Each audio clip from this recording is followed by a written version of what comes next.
Hello and welcome to the channel. I'm your host D-Day, bringing you episode 3 of my Industrial Craft 2 mod spotlights. If you're in a hurry, hover over the red progress bar for chapters, and please smash like to show your appreciation. Today I will be going over how to get started with Industrial Craft 2, specifically with how to power the machines and how to charge the battery. This episode will focus on Tier 1 power generation, as well as Tier 1 power storage and Tier 1 power transfer. I will also share some of my pro tips within this mod and give information that I have not found in any other tutorial or guide here on YouTube. So if you're ready, then let's play with D-Day.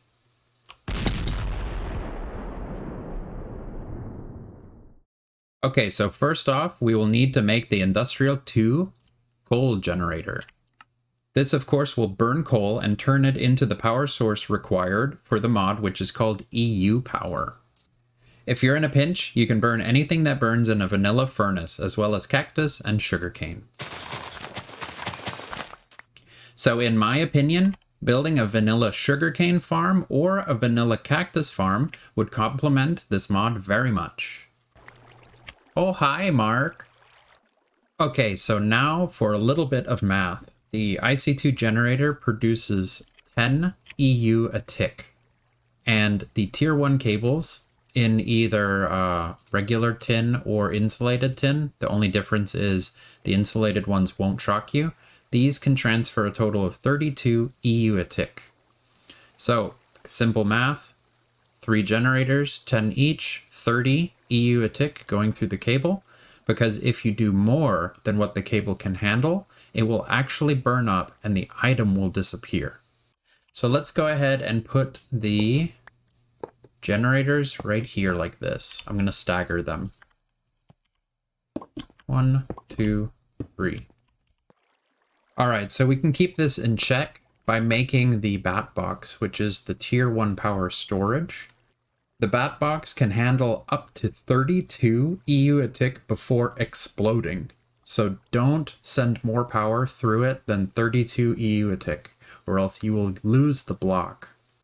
Alright, so let's make 2 more of these RE batteries, and we can make 1 Batbox. And what I'm going to do is I'm going to put the Batbox right here, in between all 3 of the machines like this. So the Batbox has 5 sides that can input power and 1 side that outputs the EU power, as you can see by this circular port right here. When you place the Batbox down, the port will always face you, so keep that in mind. So since the Batbox can only output a maximum of 32 EU a tick, attaching the tin cables here would be 100% safe. And what I'm going to do is I'm going to run tin cables this direction. And I'm going to use the insulated ones. Okay, so here's an example of it being able to burn cactus, sugarcane, and of course coal and charcoal. The Batbox has an internal battery of 40,000 EU, meaning that 1 coal generator producing 10 EU a tick can charge the internal battery to full, and as long as it's not empty, the cables will always have a charge of 32 EU a tick. So this is super important. The coal generator's purpose is to recharge the internal buffer of the IC2 Batbox, not power your machines. So having 1, 2, or 3 coal generators attached to the Batbox will only affect how fast you recharge the internal battery. This only becomes relevant if your internal battery is empty. Then it turns into a throughput of the 30 EU a tick from the 3 coal generators. So if you wanted to, you could skip the Batbox and run no more than 3 coal generators to power your machines directly. You would only be missing out on the 2 EU a tick. I personally enjoy 3 coal generators since I will be upgrading them all to geothermal generators in a future episode. Also, if you are wondering how to charge battery, simply place the IC2 RE battery into the Batbox, and it will transfer its charge into the battery. And one fun item that we can make in Industrial Craft 2 is the Iron Tank. So for this guy, we're going to need iron plates, as well as these universal fluid cells. And the universal fluid cells are tin item casings and glass panes. So let's make 4 of these guys. We can make an iron tank. And what's awesome about this guy is it can hold 32 buckets of fluid. So what we can do is we can take this with us down to Bedrock, and we can store 32 buckets of lava. And here we are.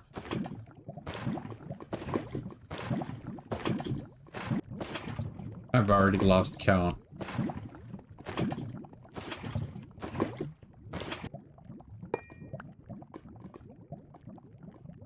And there we go.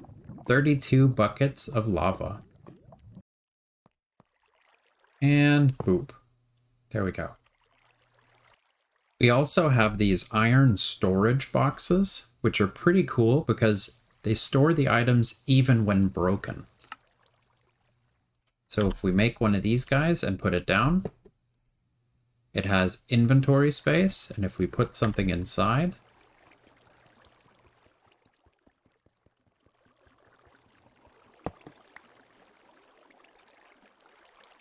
wherever we put it, it'll have the items inside. Thank you so much for joining me today. Be sure to subscribe for more tutorials and guides on modded Minecraft, as well as a new episode of Modded Minecraft Let's Play every Sunday at 11.